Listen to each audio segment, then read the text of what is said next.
Assalamualaikum warahmatullahi wabarakatuh. Halo semuanya, perkenalkan nama saya Sila Humayra Nugra Syawal dengan NIM 860452024, mahasiswi semester 2 PGSD Budi Mulya Jonggol Universitas Terbuka. Pendidikan adalah sebuah bangunan, maka saya adalah orang yang sedang mempelajari cara memperkuat fondasinya melalui filsafat. Sebagai calon guru SD, saya percaya bahwa mengajar tanpa melalui filsafat seperti membangun rumah di atas pasir. Aristoteles pernah berkata, mendidik pikiran tanpa mendidik hati bukanlah pendidikan sama sekali. Kutipan ini adalah haru dari pembahasan kita hari ini tentang hubungan timbal balik filsafat dan pendidikan. Kita sama-sama membahas dalam presentasi saya berikut ini.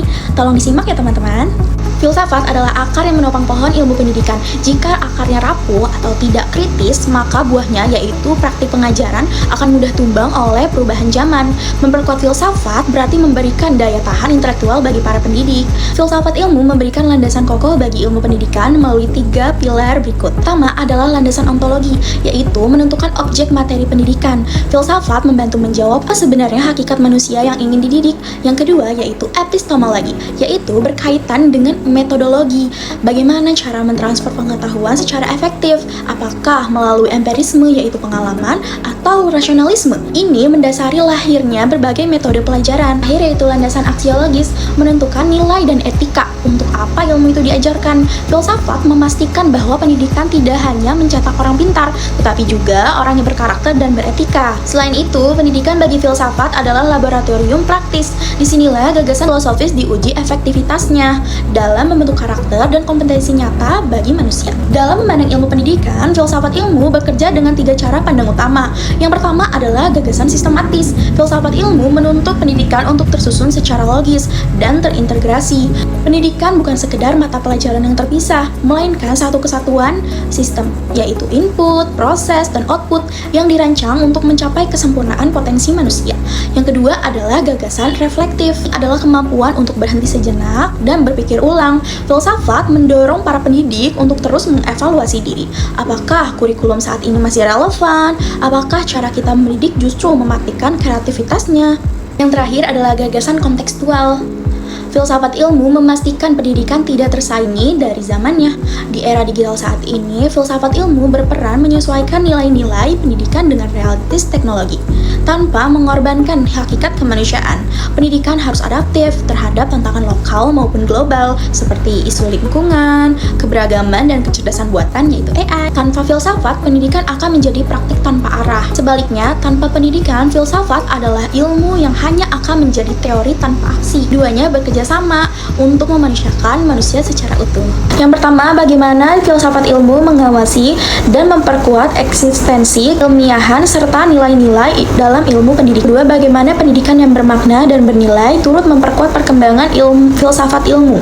Yang ketiga, mengapa filsafat ilmu dapat disebut sebagai pisau analisis, ontologi, epistemologi, dan aksiologi dalam membedah persoalan-persoalan pendidikan. Yang terakhir yaitu contoh konkret penerapan filsafat ilmu dalam praktik pendidikan, misalnya dalam kebijakan kurikulum atau proses pembelajaran. Filsafat ilmu ini berperan sebagai fondasi dan filter.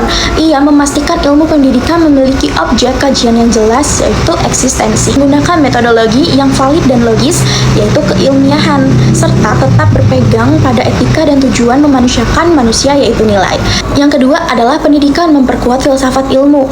Yang tadi saya sudah jelaskan, yaitu pendidikan adalah laboratorium yang praktis bagi filsafat. Pendidikan ini bermakna menyediakan data real dan tantangan baru yang memaksakan filsafat ilmu untuk terus berevolusi, menguji teori, dan tetap relevan dengan perkembangan zaman. Yang ketiga yaitu filsafat sebagai pisau analisis.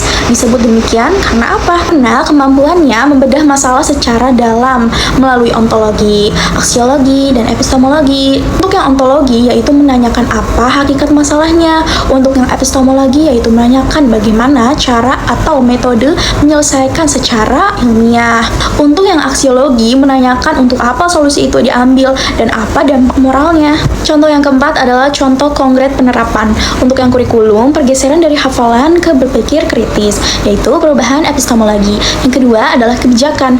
Program Merdeka Belajar memandang siswa sebagai subjek aktif bukan objek pasif, yaitu perubahan ontologi. Ketiga yaitu proses penggunaan metode diskusi untuk menghargai perbedaan pendapat, yaitu penerapan aksiologi atau etika. Terima kasih teman-teman sudah mendengarkan dari awal sampai akhir. Jika kalian lupa apa yang sudah saya sampaikan tadi, nggak apa-apa, karena manusia tempatnya lupa ya. Tapi tolong ingat ya, untuk ketiga kata ini saja. Pertama adalah ontologi untuk hakikatnya, epistemologi untuk caranya, dan aksiologi untuk nilainya. Kuasai ketiganya, maka kita akan menjadi pendidik yang tidak tergantikan. Burung cendrawasih terbang ke awan, hinggap sebentar di dahan jati. Terima kasih atas perhatiannya, mohon maaf jika kurang berkenan di hati. Saya Sila Humaira Nugraha Syawal, wassalamualaikum warahmatullahi wabarakatuh. Bye!